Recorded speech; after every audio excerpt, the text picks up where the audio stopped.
Draga braćo i cijenjeni džematlije,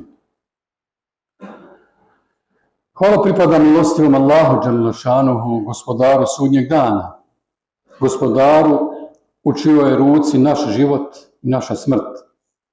Selavat i selam donosimo na posljednjeg poslanika i Allahovog odabranika Muhammeda sallallahu alejhi ve sellem, na njegovu časnu porodicu, vjerne ashabe, šehide, kao i na sve one koji ga slijede na putu istine. Draga braćo, sinoćnim akšamskim ezanom nastupio je mjesec Zulhidže, u kojem su sadržane značajne islamske aktivnosti. U njemu se obavlja hadž, u njemu je najodobraniji dan u godini, Jeumul Arefe, u njemu se klanja Bajram, kolje kurban. On je jedan od 4 sveta mjeseca u kojemu se dobra djela višestruko nagrađuju, ali počinjeni grijesi višestruko kažnjavaju. Prvi 10 dana Zulhidžeta su kruna toga mjeseca i to su blagoslovljeni dani. Draga braćo, mi nismo ni svjesni veličine Allahove nagrade za djela učinjena u njima.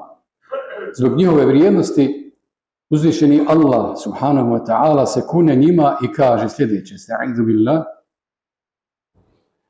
wal fajr wa layalin 'ashr wash-shaf'i wal watr wal layli idha yasr hal fi zalika qasamun li dhi hijr. Tako mi zore i 10 noći, i parnih i neparnih, i noći kada nestaje, zar to pametnom zakletva nije? Svi komentatori Kur'ana ističu da se ta zakletva odnosi na prvih 10 noći mjeseca Zulhidžeta. Kada se Allah uzvišeni nečim zaklinje, to ukazuje na njegovu posebnu vrijednost. Tako Ibn Abbas radijallahu anhu prenosi da je Allahov poslanik sallallahu alejhi ve sellem rekao: ne postoje dani u kojima su dobra djela draža Allahu od dobrih djela u ovim danima, to jest prvih 10 dana Zulhidžeta. Prisutni upitaše: Allahov poslaniče, pa čak ni borba na Allahovom putu, džihad? Poslanik sallallahu alejhi ve sellem je odgovorio: čak ni borba na Allahovom putu, osim u slučaju kada čovjek ode da se bori radi Allaha, žrtvujući sebe i svoj imetak i ništa od toga ne vrati. Tako je neprilike upitan šejhul Islam Ibn Tejmije rahimehullah o vrijednosti 10 dana Zulhidžeta, da li su oni bolji od 10 zadnjih dana mjeseca Ramazana? Pa je odgovorio: 10 dana Zulhidžeta bolji su od zadnjih 10 dana mjeseca Ramazana, a noći zadnje trećine Ramazana bolje su od noći prve trećine Zulhidžeta. Draga braćo, treba znati da ono što je noć Lejletul Kadr među noćima u godini, to je 9. dan Zulhidžeta ili Jeumul Arefe među danima. Stoga je jako važno da vjernici koji su ostali kod kuće, to jest nisu otišli na hadž ili neće ići na hadž, poste taj dan. A taj dan je ove godine, ako Bog da, sljedeći subot. Poslanik sallallahu alejhi ve sellem je rekao: post na dan Arefata briše grijehe iz godine koja je prošla i godine koja dolazi. Također je poslanik sallallahu alejhi ve sellem rekao: nema nijednog dana u kome Allah oslobodi više robova od džehennemske vatre kao što je to slučaj sa danom Arefata. Dalje, za ovaj mjesec i njegovih prvih 10 dana vezuje nas, kao što rekosmo, i klanje kurbana. To je po imamu Ebu Hanifi drugostepena vjerska dužnost ili vađib, a po mišljenju ostalih trojice imama sunneti muekede. Kurban kao vjerski čin bio je praksa svih naroda na zemlji. U suri Hadž uzvišeni gospodar subhanahu wa ta'ala je rekao u dijelu ajeta: Esta'idhu billah, وَلِكُلِّ أُمَّةٍ جَعَلْنَا مَنْسَكًا يَذْكُرُوا اسْمَ اللَّهِ عَلَى مَا رَزَقَهُم مِّن بَهِيمَةِ الْأَنْعَامِ.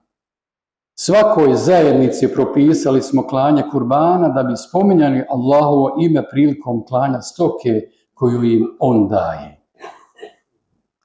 Klanje kurbana ili prinošenje žrtava simboliše mu'minsku spremnost na odricanje, odnosno na žrtvu za istine vjere, svih raspoloživih sredstava, pa i samog sebe kada to bude potrebno. Primjer takvog beskompromisnog žrtvovanja nalazimo Ibrahimu a.s. i njegovom sinu Ismailu, o čemu nam Kur'an slikovito govori. Kurban je propisan druge godine po hidži kao što su propisana 2 bajrama, zekat, sadekatul fitr, a utemeljenost za njegovo izvršenje nalazimo u Kur'anu, sunnetu i iđma'u.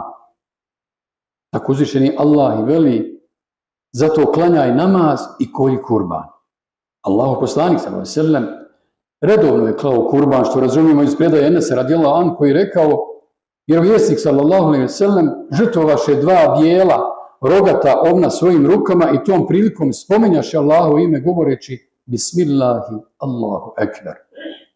Dalje, braćo moja, Rasulullah je i ashabe stimulisao na izvršenje ove vjerske obaveze, što razumijemo iz nekoliko hadisa, pa je tako jednom prilikom kazao, zaista će sadaka koju udjelite prije stići do milostivog Allaha nego li na dlan siromaha, a kurbanska krv će stići Allahu prije nego li prva kap padne na zemlju.